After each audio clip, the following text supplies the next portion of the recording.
I call myself a collector of sorrows. As a teen, I felt alone and ignored. My classmates bullied me, and my parents spent most of their time at work. They didn't have the time or care to hear how Brett pushed me on the playground or how Tommy joked about my big nose. After a while, I decided no one could help me. But I didn't want anyone else to feel neglected. So I started to collect obituaries, missing child ads, and tragic stories in the paper. While I pored over grisly murders and tragic accidents, I copied the victims' names and faces to my memory. Others would forget about them, but I would remember. If just one person remembered, then they could find the piece I could not. Needless to say, my hobby didn't gain me many friends. On a couple of occasions, the other students found my stash of tragedies, and when they did, they tore it apart or burned it. Then they'd beat me up for the fun of it. But eventually the bullies forgot about me. By the time I graduated, there was no one left to judge me. Even afterwards, I avoided people, and people avoided me. I took a boring desk job at an accounting firm where each of us enjoyed the privacy of a small cubicle. The only time I ever talked to somebody was when I refilled my bottle at the water cooler. From time to time, I consulted with my boss, Julie. She was tolerable. When I took the accounting job, I moved into an isolated home in a rural town called Harriston. Like many country homes, mine sat on acres and acres of land. My closest neighbor, if you could call him that, lived 5 miles down the road. Most of my property sat wrapped in a vast pine forest. Old trails snaked throughout the woodlands, and many of them led to small lakes and ponds, while the others circled back around on themselves. Even recluses needed fresh air, so I walked them whenever I could. Having grown up in an urban neighborhood outside of Chicago, I was accustomed to reading about car crashes, drug overdoses, and gang violence from time to time. When I moved to the country, I expected a new set of tragedies, but I found something different altogether. Over the years, I've recorded many instances of missing children. Most had wandered into the woods, lost their way, and never made it out. When they were found, if they were found, their corpses were days old. The forest critters had picked apart their bodies almost beyond recognition. In one graphic photo released by the police, a girl's throat was ripped out and her head was turned completely around. Probably the work of a local grizzly bear. Foul play was almost never expected. If any of the children had been murdered, the police had no suspects. After all, the family was everything in Harriston.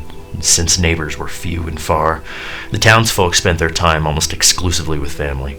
To murder a family member is unnatural and unthinkable. In my first 4 years in Harriston, there were just 2 confirmed murders. On September 22nd, 2012, a man shot his brother after several beers and a heated discussion about who contributed more work on the farm. On January 7th, 2016, a man broke his sister's neck to take her share of their father's inheritance. The man denied everything. Evidence was scant, but the jury convicted him anyways, and he spent the rest of his life in a state prison. The most interesting report came in the summer of 2016. This time, a grown woman, Angela Witten, went missing. Her husband said she went out for a morning run in the forest and never came out. As with the missing children, everyone assumed Witten had simply lost her way. But the husband claimed she ran the forest trails every single morning.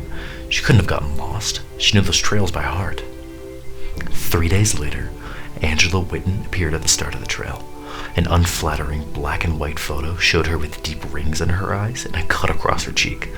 According to Witten, when she entered the woods that morning, the trails changed. After a few minutes, she turned back. But even after 10 more minutes of running, she was no closer to home. In time, the trail led her to a clearing.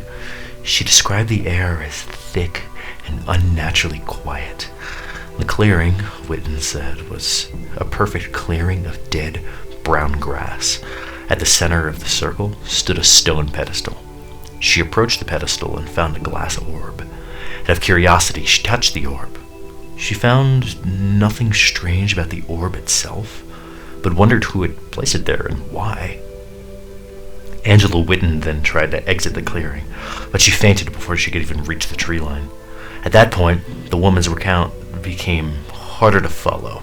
She spoke of laughing shadows and eyes on her back. The only thing she could clearly communicate was that something was following her. Even after leaving the forest, she said that she still heard it and felt it. It was getting closer.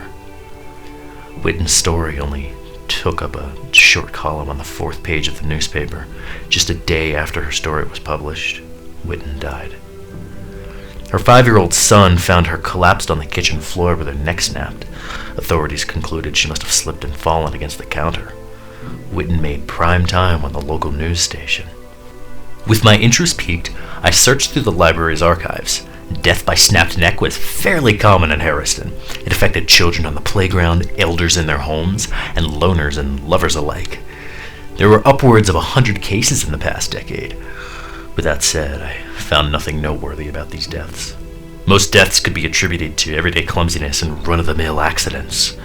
And in the few suspicious cases, there was never any mention of forests, stalkers, or paranoias. My gut said there was a common thread running through the sorrows of Harriston, but I found nothing. I gave up the search.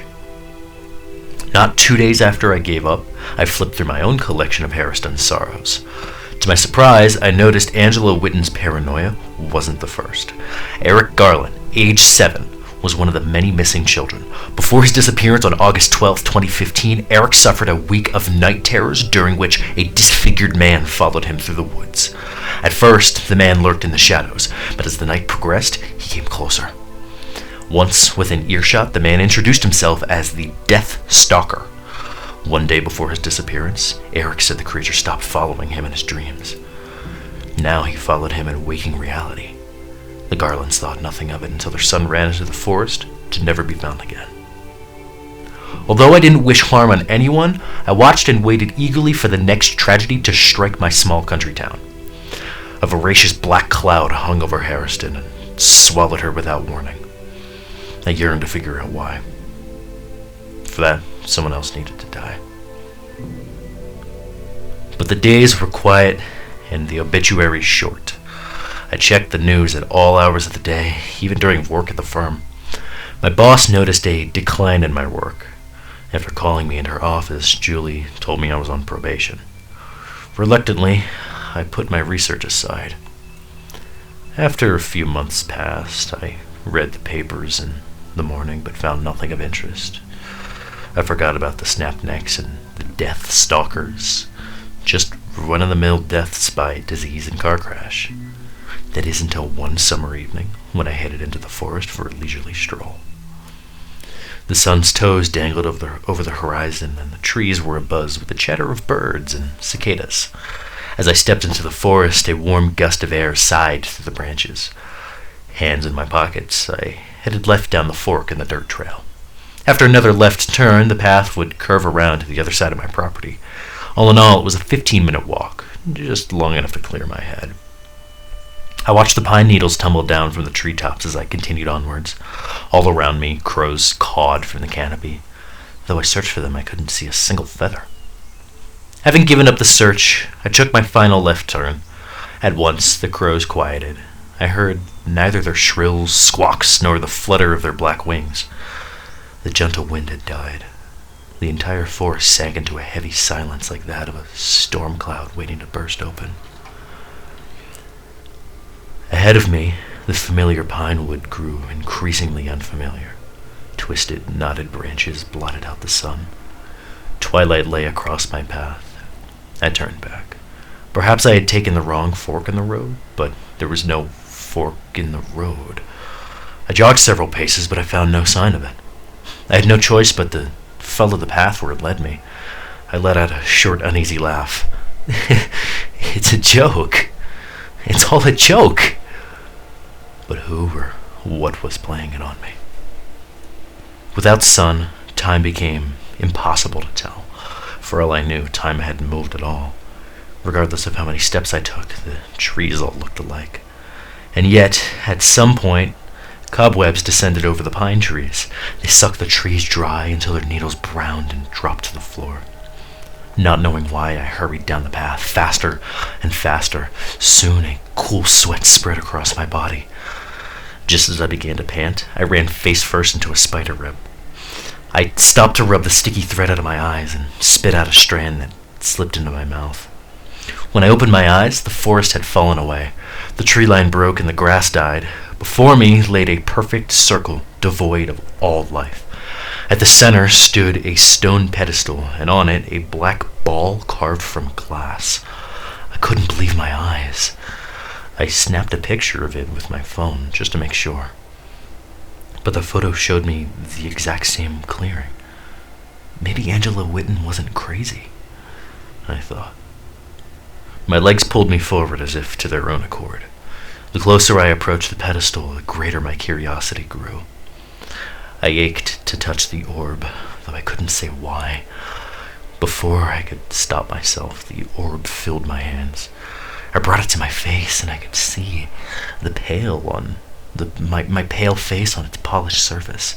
Yet, as I stared deeper into the glass, I became aware of something else. A dark figure with great saucer eyes. Just as I had noticed it, the figure smiled a sharp, crooked smile. At once I dropped the orb. It made no sound as it hit the ground, but when it blinked, the sphere reappeared on top of the pedestal. My heart leapt into my chest. Once again, I ran. All around me, the trees snickered and the sky darkened. I looked up in search of the sun, but to my surprise, it sat on the horizon just as when I entered the forest.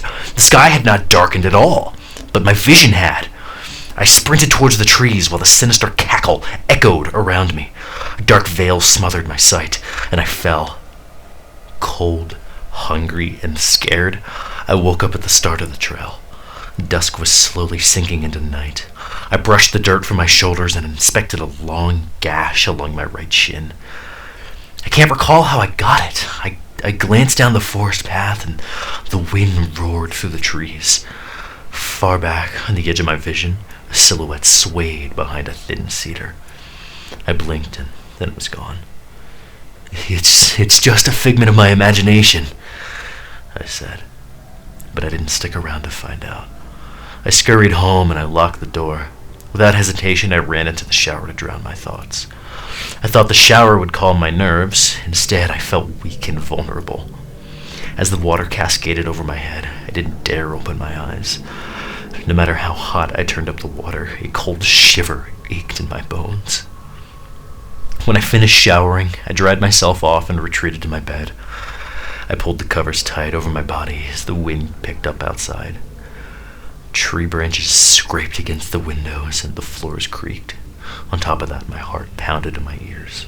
Sleep did not come easy, but it did come. Before long, the dark night passed on to a dark, cloudy day. The memory of the forest clearing echoed in my drowsy morning thoughts, but I dismissed it as a dream and carried on. Then I made my breakfast, got dressed for work, and headed for the door. But just as I grabbed the doorknob, I had a thought. I took out my phone and I opened up my photos. It was there. I hadn't imagined it, the desolate clearing with the stone column and the glass orb. I zoomed in on the column. Although I had noticed it earlier, there were runes carved into its surface. I couldn't guess their origin. It looked ancient and inhuman. As I inspected the runes, I spotted a shape crouched behind the withering trees. Shriveled and slate gray, the shape stretched a long claw out from the brush. A thin slit of a mouth stretched across its scarred face, and its eyes were hollow and hungry. A door slammed deep within the house. Hello? I called. A low grumble resonated down the hall. Before the noise could draw any closer, I sprinted out the door, got in my car, and drove away as fast as I could. Although a braver man would have investigated the noise, I didn't want to think about it. As it was, I could barely keep the creature's marred complexion out of my thoughts. In its ravenous eyes, no matter where I went, I could feel their gaze wash over my skin. I sped down the twisted country roads until the dense forest gave way to the rolling pastures gated in by short wooden fences. On most days, farmers tilled the land, but the sky was swollen with billowing black clouds, and the wind raged through the tall grass. Rain threatened to fall at any moment. The fields were empty. The roads were as well. Thunder crackled in the distance. I glanced up as lightning sparkled across the sky. I followed its path over the field. It disappeared, but as soon as it did, another rushed to take its place. All the world lit in a flash of white. All but a single black shape stood far off in my periphery. At first, the shape didn't register. I drove another few seconds before I realized what I'd seen. When I glanced over, the Death Stalker stood at the fence, grinning wildly. Its head cocked at an impossible angle, and its mouth spread wide to reveal a razor-sharp smile. The tires squealed and spit dirt as I floored it. The figure followed me just beyond the border of my sight. I could feel him like a scar seared into my every waking moment. Somehow I sensed him closer to me as if he were running beside the car. For the remainder of my drive, I looked ahead and nowhere else. Whatever lurked in the periphery, I wouldn't look. People, cars, creatures, didn't fucking matter. I barreled forward, horns blared, men swore, I didn't care! I pulled into the office parking lot, eyes down, and I scrambled out of my car and hightailed it to the door. My hand was already on the handle when I heard someone call out for me. Wait! They said. Hold the door! Please! Naturally, I turned. A rotund man stumbled forward with a stack of boxes in his arm. His face was red from exertion, and a shadow loomed over his head and shoulders. But the shadow wasn't a shadow. It was the dark body of the creature. No less than 10 feet tall, the beast towered over the man. Its head snapped between severe angles, and a hot screech emanated from its throat. The creature cackled as I disappeared past the door. No doubt, I caught several suspicious eyes as I ran into my cubicle. I heard the clack of heels behind me. Are you all right? Someone asked. I didn't turn to look, but I recognized her voice. It was Julie. I'm fine, I said in short, sour words. You scared some of the others by running in here like that. I'm fine. Really? Because if I'm being honest, you don't look fine. She circled around me, but I wouldn't look up. Your eyes, they look hollow. Julie, I'm fine. I just want to work. I'm fine. Without another word, Julie and her heels clacked down the hall. True to my word, I wanted to work and nothing else. In fact, that's all I did. I didn't take a break for food or water or even to walk around. Absorbed in my work, I completely forgot about the events of the morning. When the day was gone, I stood up on shaky legs and walked to the door without a worry.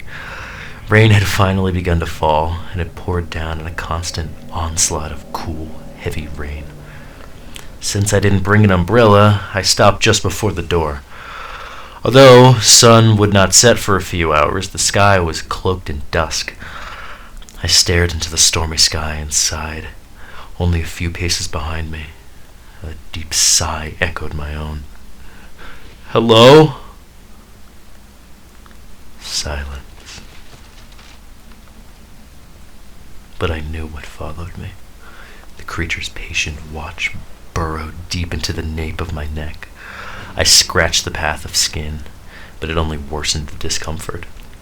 I itched to turn around. When I did not, there came a short, sharp click.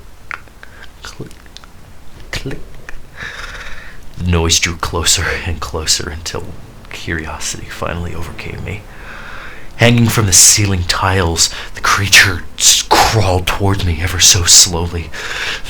The thing stopped and reached out with one spidery arm. The disfigured head spun around until it sat upright. The thing bared its crooked teeth. A demonic laugh rumbled in its throat. I bolted out the door. The rain beat down, and in the 5 seconds it took me to get to my car, water had seeped through my shirt and my shoes. With shaky hands, I guided the key into the ignition and started the car, but the engine sputtered. The car was only a year old. Not once had it ever failed to start.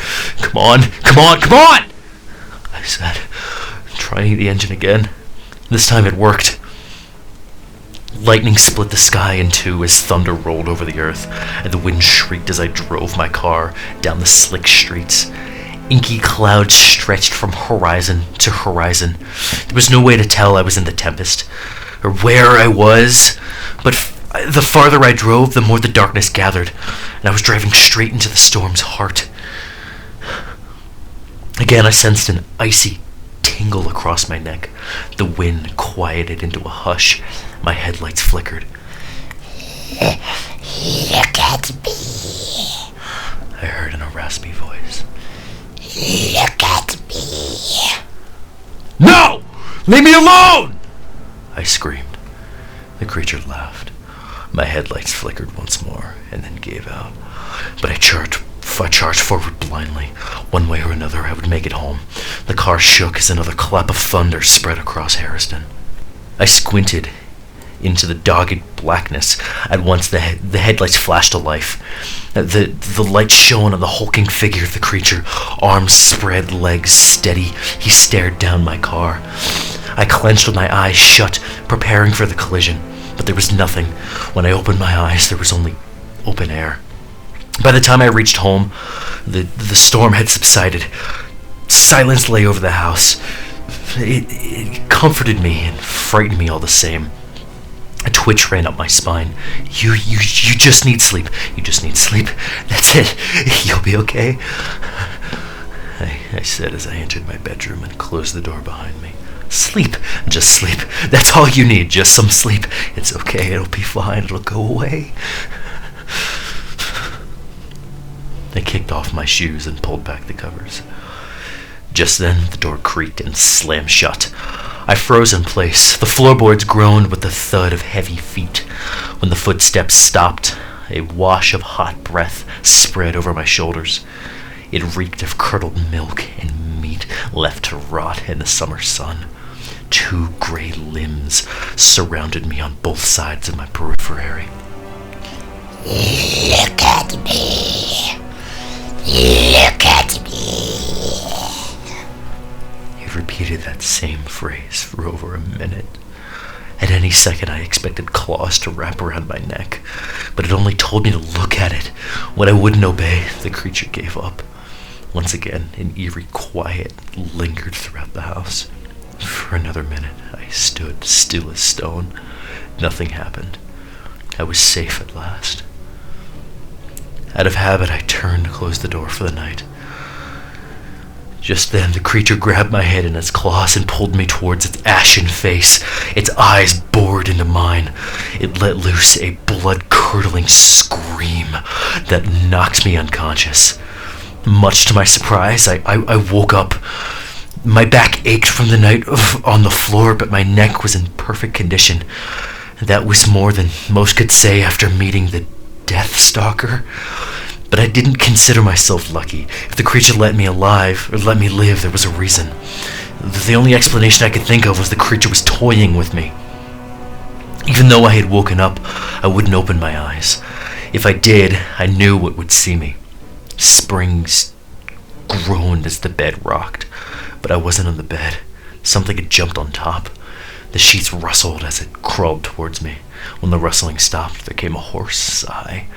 My hair danced as a puff of rancid air flowed down upon my head.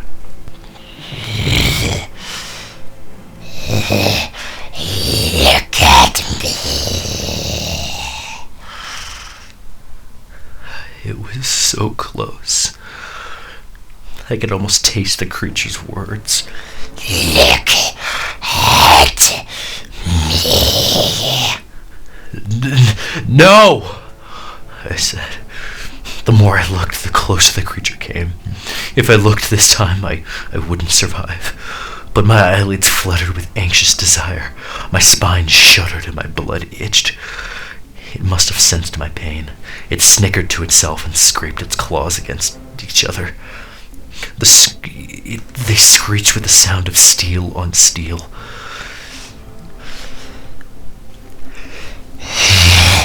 Look at me. I clenched my eyes shut and curdled into the fetal position. No, no, no, no. I squeezed myself tighter and tighter. I said it again and again until tears dripped down my cheeks. Now the creature's laughter echoed all around me. It rang in my ears, trembled in my bones. Somehow I knew the only way to end it was to open my eyes. However, in the end, my judgment surpassed my curiosity. I locked my head in between my knees and never once opened my eyes. It called to me for hours. Its massive feet thud around me as it paced to and fro. When I wouldn't answer, it grumbled and snorted. After 2 hours, the room felt dead quiet, and the stench of the creature's rotten breath dissipated. No longer did I feel a rattle in my bones or a fever in my veins. Even so, I wouldn't relax. Just because a little tension had evaporated from the room didn't mean I was safe. Just another ploy for the creature to get its hands around my neck. So the entire day I spent wrapped around my knees. I didn't move, not for food or the bathroom. The phone rang, presumably from work. After a neurotic day yesterday, I had disappeared. Julie would want answers, but she could wait. The day dragged on. Minutes passed as hours, hours as decades. At some point, I passed out from exhaustion. Once again, I woke up on the floor. My back throbbed and my neck was stiff, but thankfully still intact. Dawn steamed through the windows. The morning doves cooed. I rose to stretch my limbs, wash my face, and change my clothes. I made it halfway to the bathroom before I realized my eyes were open. My heart throbbed for a moment and then slid back into a peaceful rhythm. Despite the horrible days prior, I didn't fear my sight. I heard nothing. I saw nothing. I felt nothing. I was free. I knew it. Sun shone on the winding country roads. I enjoyed the leisurely drive to work. I smiled at the swaying forest trees and the workers in the field. When I got to work, I greeted my coworkers happily. Even on a normal day, this was strange behavior for me. Oddly, I couldn't find Julie to explain why I never showed up the day before. I sat down at my desk, then got to work. Yesterday's work still sat on my desk, but I completed it without delay. Before I moved on to the current day's work, I went to the water cooler to refill my water bottle.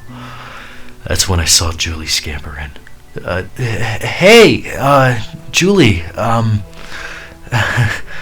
She jumped when I said her name, but came over regardless. Listen, I apologize for yesterday. I was bedridden. It was terrible. Julie? Her hair stuck in clumps. Dark rings circled her eyes, and her blouse was a wrinkled mess. It's fine, she said. She forced a weary smile. I understand. Are you all right? I had a rough night. She looked past me and nowhere else. What do you mean? Are you... Her brow furrowed in an expression of deep distress. I had a dream of this glade in the woods. It wasn't a memory. I had never been there, but I could feel the withered grass on my feet. It was real as anything, as real as you standing in front of me. She still wouldn't look at me.